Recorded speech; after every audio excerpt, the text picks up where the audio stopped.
Hello students, welcome to our channel solution pharmacy.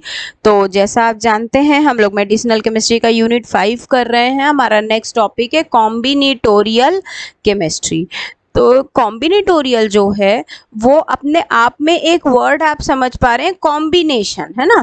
तो यहाँ पर हम किस चीज़ का कॉम्बिनेशन करेंगे, तो हम एक ही समय में डिफरेंट टाइप ऑफ कंपाउंड को डेवलप करने की कोशिश करेंगे। ये एक टेक्नोलॉजिकल बेस्ड प्रोसेस होगा जिसमें प्रिपेयर होंगे मल्टीपल कंपाउंड्स और साथ ही साथ हम एक ही समय में उनको स्क्रीन कर सकते हैं, उनको चेक कर सकते हैं, ऑब्जर्व कर सकते हैं कि हमारी डिजायर्ड बायोलॉजिकल प्रॉपर्टी उनमें है कि नहीं है। तो कॉम्बिनेटोरियल केमिस्ट्री जो है वो एक रिसेंट मेथडोलॉजी है जो कि जुड़ी हुई है समय के सेविंग के साथ, टाइम को सेव करने के साथ और उस कॉस्ट को रिड्यूस करने के साथ जो कि एक किसी भी ड्रग के सक्सेसफुल सिंथेसिस में इन्वॉल्व होता है। जैसे सपोज हम एक रैंडम ट्रायल करते हैं, रैंडम स्क्रीनिंग करते जाते हैं, ड्रग प्रिपेयर कर करके देखते जाते हैं, तो एवरी टाइम क्या होता है, हमारा बहुत सारा केमिकल और मशीनरीज, इक्विपमेंट्स, एपरेटस, एनिमल्स, ऐसे सारे कॉस्टिंग इंक्लूड होते जाते हैं। वेयर एज जब हम कॉम्बिनेटोरियल केमिस्ट्री के थ्रू काम करते हैं तो एक अप्रोच हो जाती है जो कंप्यूटेशनल अप्रोच होती है, जो एक सॉफ्टवेयर बेस्ड अप्रोच होती है। इसमें हम more than random molecules screen कर पाते हैं, प्रिपेयर कर पाते हैं और जो उनमें से केवल हमारे काम के मिलते हैं, हमारी बायोलॉजिकल एक्टिविटी से रिजेंबलिंग मिलते हैं, उनको हम फिर सिंथेसाइज कर लेते हैं। तो ईयर 1990 में कॉम्बिनेटोरियल केमिस्ट्री का जो फील्ड था वो डेवलप होने लगा, डोमिनेंट अपना ट्रेड्स शो करने लगा कि इससे हम छोटे मॉलिक्यूल, ऐसे मॉलिक्यूल जो ड्रग दिखते हों, जो ऑर्गेनिक नेचर के हों, जो फार्मास्यूटिकल्स हों, बायोटेक्नोलॉजिकल प्रोडक्ट्स हों, इन सब की मदद से हम टोटल ड्रग डिस्कवरी का जो ब्रांच है उसको एक यूजफुल ब्रांच में कन्वर्ट कर पाते हैं, उसके एफर्ट्स को हम फ्रूटफुल तरीके से यूज़ कर पाते हैं। तो जैसे जैसे टेक्नोलॉजी इवॉल्व होने लगी, कॉम्बिनेटोरियल केमिस्ट्री से ये पॉसिबल होने लगा कि हम कुछ हाई थॉरोपुट स्क्रीनिंग HTS के मॉलिक्यूल्स निकाल लें जो कंपाउंड लाइब्रेरीज में हो, उनको हम स्क्रीन करें और नोवल बायो एक्टिविटीज़ उनमें से ढूंढ लें। यहाँ पर हमें नेचुरल प्रोडक्ट्स की भी लाइब्रेरी मिल जाएगी, सिंथेटिक की भी, सेमी सिंथेटिक की भी। अब नेचुरल प्रोडक्ट की एक लाइब्रेरी है, उसमें हमें लगा हाँ this type of particular drug contain a good biological activity, तो फिर हम क्या करेंगे, उससे मिलते जुलते कुछ ड्रग्स हम सिंथेसाइज कर लेंगे इन कॉम्बिनेटोरियल केमिस्ट्री सॉफ्टवेयर। फिर उस सिंथेसाइज्ड में से हम स्क्रीन आउट करेंगे, जो हमारे काम के मिलेंगे उनको हम रियल लैब में सिंथेसाइज करके रियल एनिमल्स पे टेस्टिंग कर सकेंगे। तो इस प्रकार से हमारा टाइम जो है वो सेव होगा, हमारा जो कॉस्ट है वो रिड्यूस होगा। तो गोल होता है कॉम्बिनेटोरियल केमिस्ट्री का कि सिंथेसिस किया जाए, प्यूरिफाई किया जाए, केमिकल एनालिसिस और बायोलॉजिकल टेस्ट किया जाए बहुत सारे स्ट्रक्चर्स का लाइब्रेरी में, जिससे काफ़ी सारे सिंथेटिक एक्सपेरिमेंट्स पॉसिबल हो सके और हमें न्यू कंपाउंड्स मिल सके। तो कॉम्बिनेटोरियल केमिस्ट्री जो है वो सबसे पहले यूज़ किया गया था पेप्टाइड्स के सिंथेसिस में, और ये दो टाइप की होती है, एक होती है सॉलिड फेज, दूसरी होती है सॉल्यूशन फेज। कॉम्बिनेटोरियल केमिस्ट्री का जो प्रिंसिपल है या फिर जो उसका उद्देश्य है वो ये होता है कि एक बड़ी रेंज बना ली जाए एनालॉग्स की और उसको सेम रिएक्शन कंडीशन में, सेम रिएक्शन वेसल्स में वो रिएक्शन चलते रहे और अल्टीमेटली हम किसी एक ऐसे रीजन पे पहुंचते हैं जहां पर हमको एक न्यू बिल्डिंग ब्लॉक मिल जाता है। मतलब मल्टीपल स्टेप्स को हम क्रॉस करते जाते हैं और हमारा एक न्यू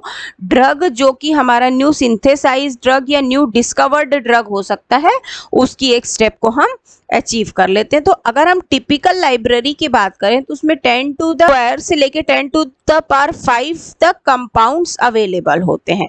जैसे आप ऐसा समझिए स्टूडेंट्स कि अगर हम ट्रेडिशनल मेथड से सिंथेसिस करते हैं तो हम क्या जानते हैं, A और B को जोड़ो तो AB बनेगा।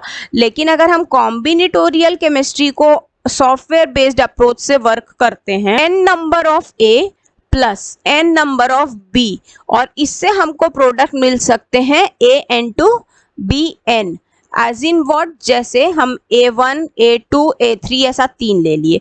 a1 को आप b1 b2 b3 तीनों के साथ रिएक्शन कराइए। देखिए b1 के साथ, फिर b2 के साथ, फिर b3 के साथ, क्या बना a1 b1।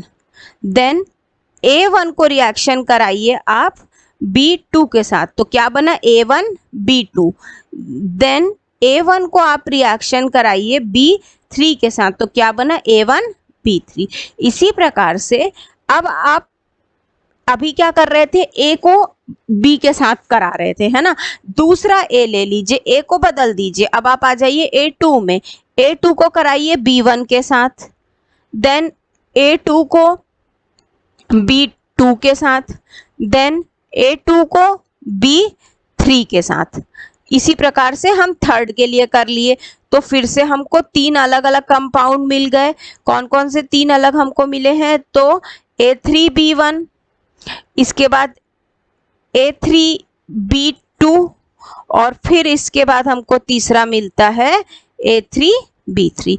तो इस प्रकार से आप देखिए, केवल आपने 3 ही चीजें ली और आपको ओवरऑल रिजल्टेंट 9 कंपाउंड्स जो हैं वो मिल गए। इस 9 को अगर हम रियल में सिंथेसाइज करें, वेट लैब में सिंथेसिस करें, तो हमारा काफी सारा एफर्ट्स और कॉस्ट जाएगा। वेयरएज अब ये सिंथेसाइज हो गया, इसमें से जो भी हमारा स्क्रीनिंग प्रोसेस है ड्रग के लिए वो हमने किया, और बाई सपोज हमने ये ऑब्जर्व किया that A2B2 is the best one, तो ये स्क्रीन आउट हो गया। अब इस स्क्रीन्ड प्रोडक्ट पे हम लैब में सिंथेसिस करेंगे और इसकी बायोलॉजिकल एक्टिविटी को चेक कर लेंगे। तो ये जो कंसेप्ट है कॉम्बिनेटोरियल केमिस्ट्री का, इट वाज डेवलप्ड बाय मेरी फील्ड, और इन्होंने सबसे पहले इसको ये ऑब्जर्व किया था कि बायोपॉलीमर्स यानी कि प्रोटीन्स के साथ काम करके देखा जाए। फिर धीरे धीरे डेवलपमेंट के साथ सारे ऑर्गेनिक सिंथेसिस में ये इन्वॉल्व होने लगा। तो अगर हम आज की डेट की बात करें तो न्यू टेक्नोलॉजी पे बेस्ड है, केमिस्ट्री के ऊपर डिपेंडेंट ये कंपाउंड है जिसमें सॉलिड फेज सिंथेसिस होती है। इससे new drug, new catalyst, new और नेचुरल ड्रग डिस्कवरी का जो पाथ है वो हमारे लिए एक यूजफुल और हेल्पफुल पाथ में कन्वर्ट हो जाता है। इसी प्रकार से अगर हम इसके बेसिक रिक्वायरमेंट्स की बात करें तो हम लोगों को क्या क्या रिक्वायरमेंट है, तो हमको एक इनसॉल्युबल पॉलीमरिक मटेरियल चाहिए जो कि क्रॉस लिंक्ड नेचर का हो, क्रॉस लिंक फाइबर्स हो, और वो हमारे सिंथेसिस कंडीशन के साथ कंपैटिबल हो। इसके बाद हमारा जो सॉलिड फेज सिंथेसिस है, इसमें हम लोग एक सेलेक्टिव क्लीवेज ढूंढेंगे और प्रोडक्ट को उसमें हम एनालाइज करेंगे। एक तरीके से हम रिएक्शन की कंडीशन को अल्टीमेटली प्रिपेयर करेंगे, और फिर इसमें जो भी हमको प्रोडक्ट मिलेगा वो हमारा मेन प्रोडक्ट हो जाएगा हमारे इंटरेस्ट का। अब इसके बाद हम लोग क्या कर सकते हैं कि हम इसमें से सेलेक्टिव पोर्शन को फाइंड आउट करें और नॉन सेलेक्टिव पोर्शन को अलग करके हटा दें, और केवल जो ड्रग का जो पोर्शन हमारा रिएक्टिव ग्रुप है उसको हम बायोलॉजिकल स्क्रीनिंग की तरफ यूज करें।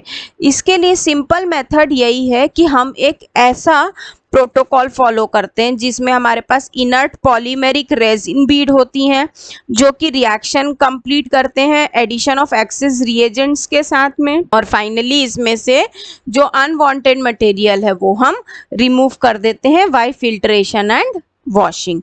तो बेसिक रिक्वायरमेंट्स क्या है कि एक cross linked insoluble polymeric material होते हैं जो कि हमारे रिएक्शन कंडीशन में इनर्ट होना चाहिए, रिएक्शन कंडीशन के साथ सूटेबल होना चाहिए।